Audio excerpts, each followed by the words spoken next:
Times of India report के मुताबिक हर साल भारत देश से करीबन 4 लाख स्टूडेंट्स पढ़ाई करने के लिए विदेशों में जाते हैं। लेकिन कोरोना काल के बाद 2021-22 में ये संख्या कम होकर 71,000 रह गई है। भारत देश में करीबन 1,000 यूनिवर्सिटी और 45,000 डिग्री कॉलेज होने के बावजूद भी अब ये सवाल उठता है कि भारत देश के स्टूडेंट्स विदेशों में पढ़ाई करने के लिए क्यों जाते हैं। इसके जवाब में स्टूडेंट के बीच किए गए सर्वे में 59% ने कैरियर रिलेटेड रीजन बताए थे। कोई भी व्यक्ति के जीवन काल में सबसे ज़्यादा चिंता उसके कैरियर को लेकर रहती है और कैरियर बनाने के लिए एक अच्छी डिग्री होनी जरूरी है और एक अच्छी डिग्री अच्छी पढ़ाई के साथ संबंध रखती है। इसलिए स्टूडेंट विदेशों में पढ़ाई के लिए जाना पसंद करते हैं। इसके अलावा रीज़न ये भी बताया जा रहा है कि एजुकेशन की वैल्यू भारत देश की तुलना में विदेशों में ज़्यादा है।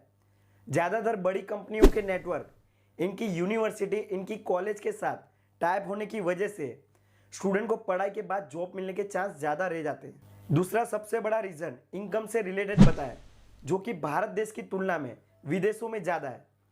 स्टूडेंट इंटरनेशनल डिग्री के साथ किसी भी कंपनी में आसानी से दूसरों की तुलना में जॉब प्राप्त करके एक अच्छी इनकम जनरेट कर सकता है। विदेशों में पढ़ाई करने वाले भारत देश के 50% स्टूडेंट नॉर्थ अमेरिका में, इसके अलावा Saudi Arabia, Australia, New Zealand, Ukraine, Russia, France, Germany, China, Philippines जैसे देशों में भी भारत देश के स्टूडेंट पढ़ाई कर रहे हैं। हाल ही में चल रहे रशिया और यूक्रेन के बीच के युद्ध में भारत देश के 20,000 स्टूडेंट यूक्रेन में फंसे, जो मेडिकल की पढ़ाई के लिए गए थे। इसी बीच भारत देश के केंद्रीय स्वास्थ्य मंत्रालय ने स्टूडेंट को पढ़ाई के लिए विदेशों में जाने से मना किया है। इसके रिप्लाई में एम्स के डॉक्टर युजवीर सिंह ने बताया कि गवर्नमेंट मेडिकल कॉलेज में सिर्फ सिलेक्टेड स्टूडेंट का ही एडमिशन हो पाता है। मेडिकल पढ़ाई में ज़्यादा कंपटीशन होने की वजह से सरकारी कॉलेज में 1 लाख सीटों के लिए 15 से 17 लाख फॉर्म सबमिट होते हैं, जिनमें से केवल 1 लाख स्टूडेंट को ही सिलेक्ट किया जाता है और दूसरे स्टूडेंट के पास प्राइवेट कॉलेज के अलावा और कोई ऑप्शन नहीं रह पाता। और भारत देश में प्राइवेट कॉलेज की फीस कम से कम 50 लाख के ऊपर हो जाती है।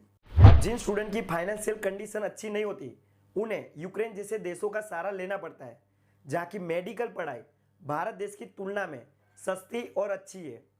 यूक्रेन में पढ़ाई करने का और एक बड़ा फायदा ये है कि उस देश की डिग्री की मान्यता भारत देश के साथ साथ WHO, यूरोप, ब्रिटेन के साथ साथ और भी कई देशों में शामिल है। आशा करता हूँ कि भारत देश गंगा मिशन के तहत सभी स्टूडेंट को यूक्रेन से सही सलामत भारत देश में ले आए और भारत देश में हायर एजुकेशन के लिए ज़्यादा से ज़्यादा कॉलेज और संसाधन उपलब्ध करवाए जाए, ताकि कोई भी स्टूडेंट को विदेशों में पढ़ाई करने के लिए जाना ना पड़े। मिलते हैं अगले वीडियो में।